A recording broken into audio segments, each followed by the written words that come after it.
before we started this, I was playing in my mind in a bunch of different directions, but I think we have found a neat tone in like this sort of more horrific psychological thriller territory. And it's neat to just keep exploring that in different ways, right? Like these are related, but also very unique and different. And these characters that you're creating, like the face on the one that's holding the clock, he has a sinister look about him, even in that, the small size and that little bit of shadow really paints a picture of who this character is.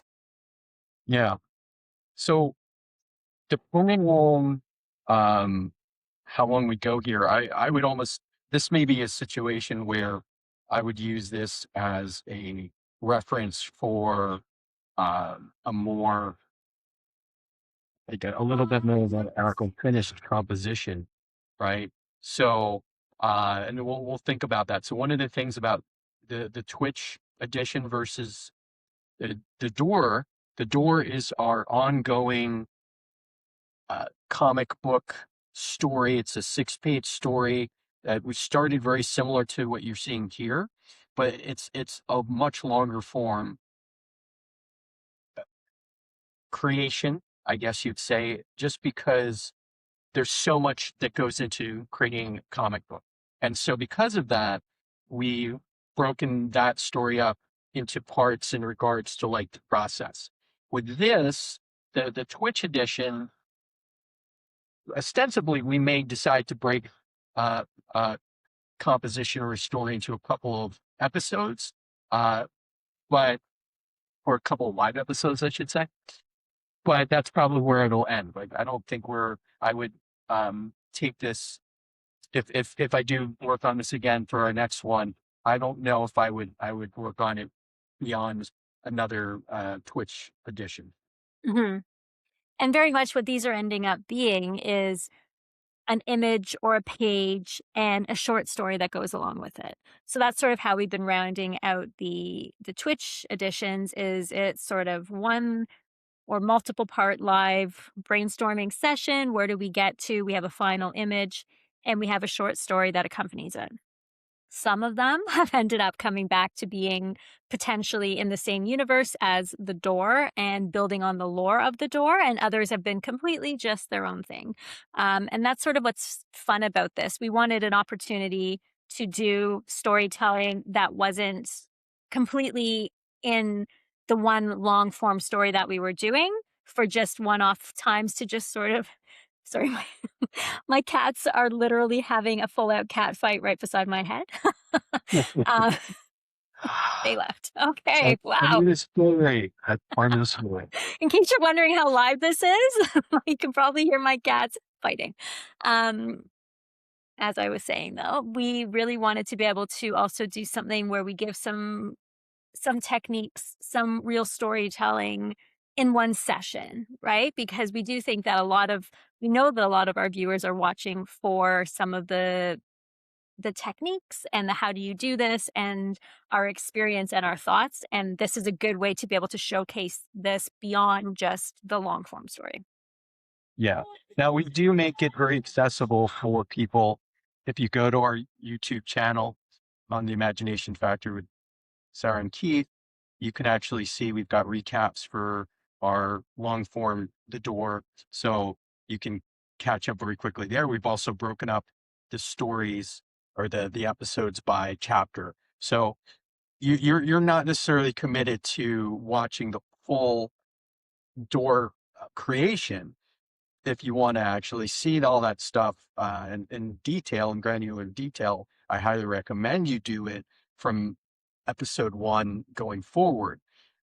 But with these, we kind of figured if you just want, as Sarah said, you just want to kind of get some quick, bite-sized ideas, direction, educational information when it comes to the process of creating story visually.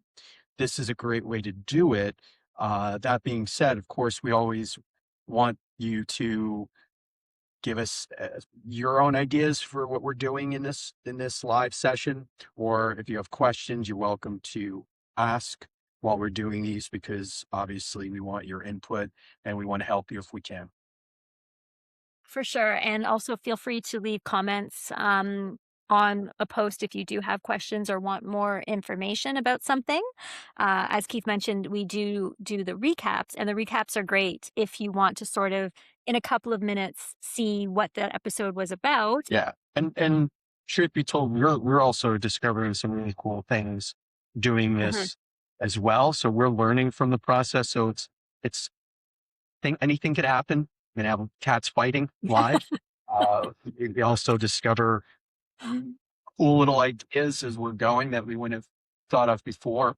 Uh, I've mentioned in a previous couple of previous episodes where having Sara comment or make suggestions or ask questions as we're going actually is a very unique thing for an artist who's usually very insular, right? You're doing things by yourself normally. The process where it comes to a team is usually they're giving this script, and then once you've gotten the script, you're just kind of going off on your own for a while. Whereas in this situation, this is live, and Sarah's like giving me input live, or uh, creating story live, which is giving me ideas and then changing the direction of where I was drawing what I was drawing, right? And that all of that, it makes it really exciting. Yes, I mean, that's the thing that we've been finding that's really fun is, um, Keith has something in his mind when he starts to draw, and might see that exact same thing, or I might see something completely different, and that discussion between us allows us to kind of decide which is the best way to go, or is it somewhere in between. Another thing too is that feeling that you don't always have to be right, right? Just because you see something or you think something, if somebody else's opinion changes that, it's okay to be like, yeah, you know what? Noted, good call. Let's veer in that direction. That happened to us, when we were doing our story in the previous Twitch editions. When we were doing the cave. We made some interesting turns there, right? Where I saw something, he saw something different. We kind of changed our minds and blended things together and ended up with a really neat story. And it was not anything I think either one of us planned on when we started the episode. So if you haven't seen those yet, catch up on them, because it was actually really interesting to sort of see how that one curved and turned into different directions and ended up in a really neat place, but it was not at all where we started. And this is kind of similar, right? As we're looking at this and the characters are changing, and we went from are they stealing, are they delivering, what is the point? It's evolving in real time as well, which is the beauty of brainstorming. I will say though, you pretty much got what this character was doing right away. Like I'm never 100% sure what I'm drawing is the same thing other people are seeing, and you got it. Like, so that was really cool. That's always kind of very gratifying to have somebody go, "Oh, it's blah blah blah blah." I'm like, yes, it is. Yes.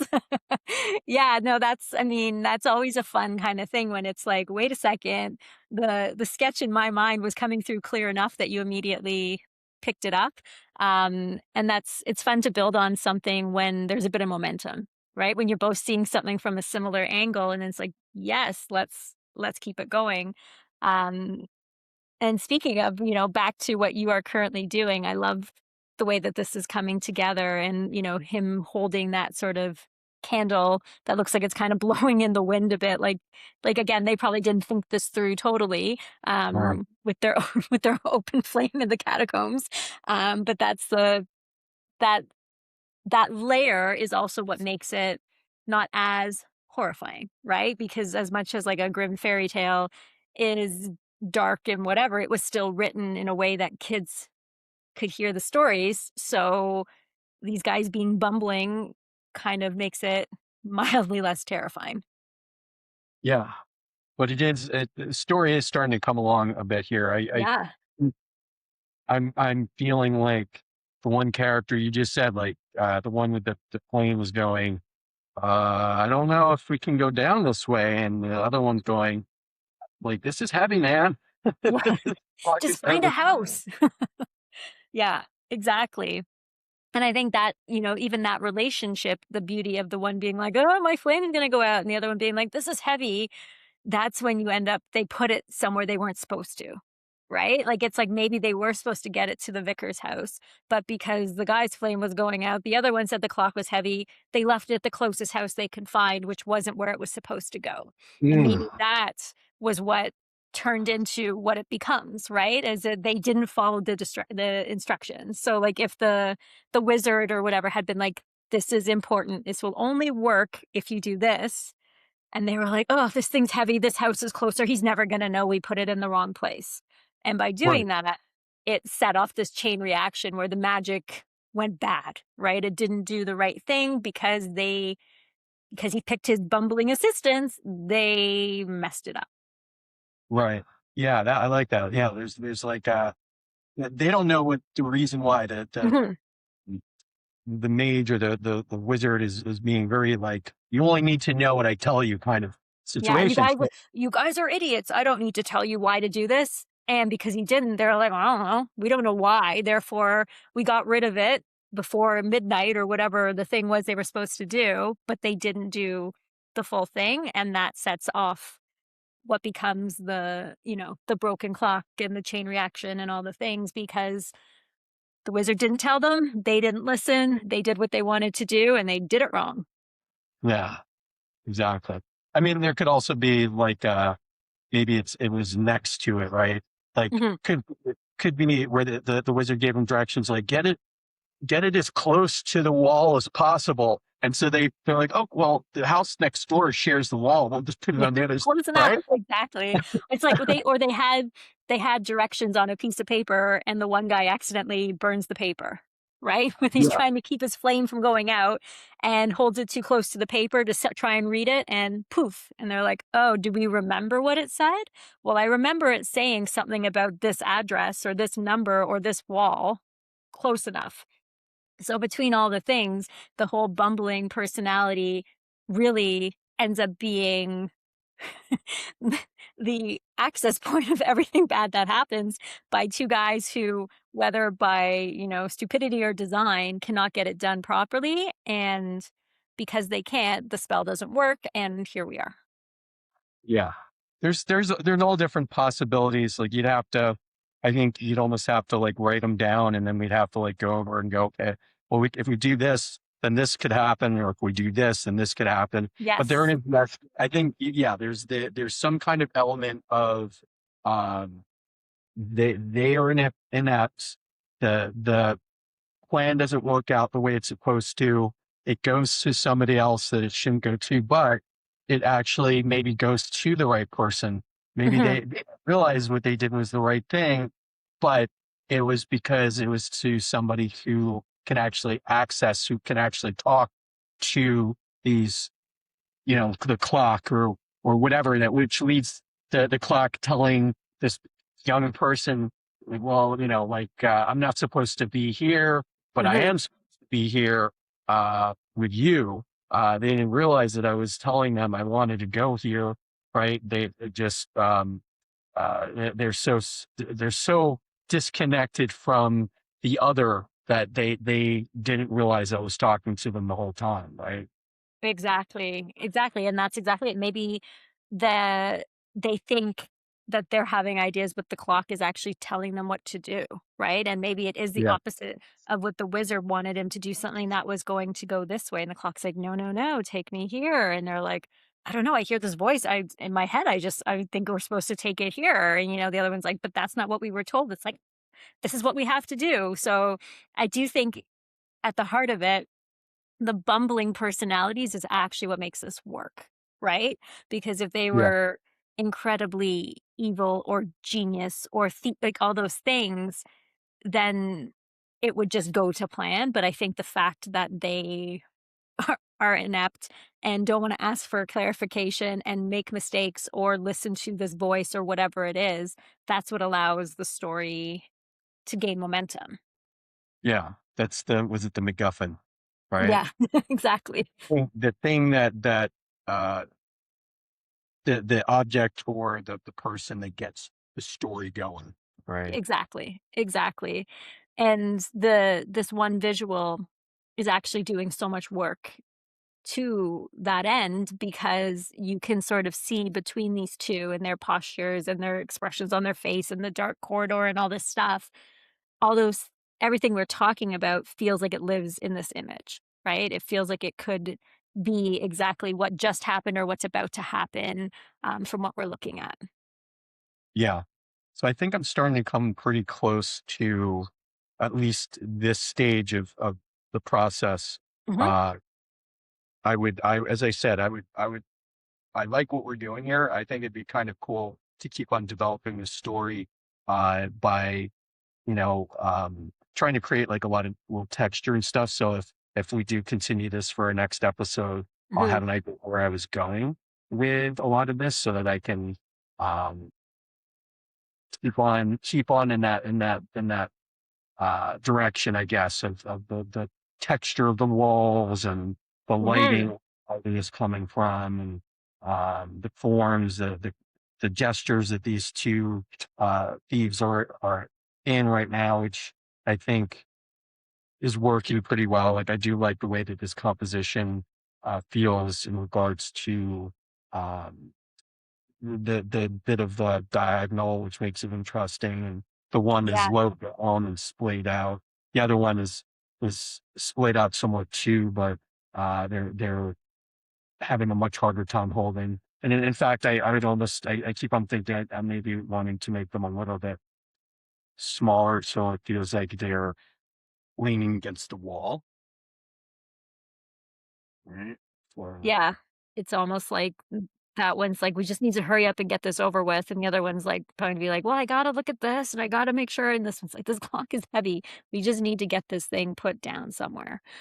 yeah, Um, and, like, I agree, like, I think if we, do continue this for our next session, I would love to spend a bit of time off of the session kind of rounding out some of the logistics of the story because we've tossed around a lot of really cool things to be like, what could be that, that short story nugget that could be attached to this to help us finalize the visual and sort of have that really succinct moment of how this could potentially then be a bit of that start of the chain reaction that leads to the door. yeah. Well, that's right. Like we're filling in puzzle pieces to the story of the door, right? Yeah, And whether this may or may not be the origin of like where these the door or the clock came from, but it is for sure uh moving the story along, giving you pieces of like the origin 100%. and some of the rules of the door and the clock and all that kind of stuff. Yeah, and we've been talking a lot about that, which it's interesting because in a 6-page comic book, these things you don't need to know these things, right? Like they're not necessary to tell the story of the door, but it makes it so much richer the more that you know in your mind about it. Even as we're updating, the pages for the door in the most recent episode, we're working on page 1 and we added the clock in. Not in a way that's spoken about, not in a way that's anything major, but just in a box that's being carried in, there's a clock in it. Just enough that in our minds it's connected. And, as we sort of explore this lore further, we planted little seeds so that if we do decide to pursue something in that world, it's not completely disconnected from everything else we're doing. Right, exactly. It's just giving us more possibilities so Hmm. that part of we had talked about this too in the previous episode, which is it's really fun to create like all these possibilities of things and then figure them out later, right? That's the part of that's exciting. Like you're not necessarily painting yourself into a corner, or you think you might be, but there's always a way to get out of it, to a plausible reason. That's really where a lot of the skill and trial and error come from. Of just going, what if this? What if we do this? Is this going to work if we try that? That storyline, and by doing that I think you create a much stronger story versus having something that's kind of like, this is what it is, and we're not going to deviate from it if something else comes from it. We're just going to stick with the story because that's what we want. And at the end of the day, it may be a decent story, but you may have left something on the table if you hadn't left yourself open to explore other ideas. Absolutely. And, the beauty of working like this as well is we, feel comfortable throwing things out there, even if they're weird, wild, and we're like, nah, that's not going to happen. But you want to be able to do that, right? You don't want to self edit before you actually put the idea out there. It's better to be like, here's a thought, let's talk it out and decide that's worth pursuing or, probably not, but it was a neat idea regardless. And we've done that a few times, right? Like, even I had a comment about, light coming from under the door. We talked about it. We decided it really wasn't going to work and for many reasons, and we moved on. But it was still a neat thought and a neat idea worth discussing, as opposed to me being like, well, it's not going to work. It was worth having that conversation. So remind yourself of that sometimes too, is try it or talk to someone about it. Don't immediately, because it's a little bit different, decide that it's a bad idea, because it might not be, and it might actually be your best idea. You don't want to leave it on the table. But we did actually use it later down the line, Yeah. just in slightly different ways. It Yeah, we was use the premise behind it in a slightly different way. Exactly. So it didn't work in the way I suggested it, but the idea of the light and the dark came into it, right? And that's the other thing too, is it might not be exactly what you suggested or how you suggested it, but that doesn't mean it doesn't come in a different form. yeah, exactly. Okay, so let me just kind of zoom out a little bit here. Think I'm pretty good with this right now. Like, at this point, it's just noodling around with little details and making sure the form works and all that kind of stuff. But I think this is pretty strong Hmm. for and yeah, if I decide to go, like, hey, let's do this again. Let's develop this a little bit further.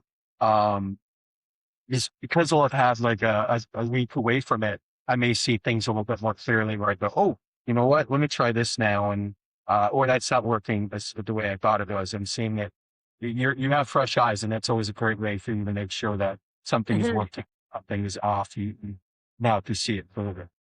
No, it's great. It's in this one image, there's so much happening and so much detail and so much story we can pull from it. So yeah, I think it's awesome. I really like it. Yeah. Well, with that being said, thank you for joining us for, Yes, thanks uh, for joining our our random imagination session where we started with a black page, this time not a white page, and ended up with a little mini story. So thank you so much for being here, and catch us on the next live episode, and make sure to catch up on all the door episodes to see where we're going with that. yeah, don't forget to subscribe so that you can get a notification when we do have a new live episode up. Absolutely. Thanks again. Bye. Bye.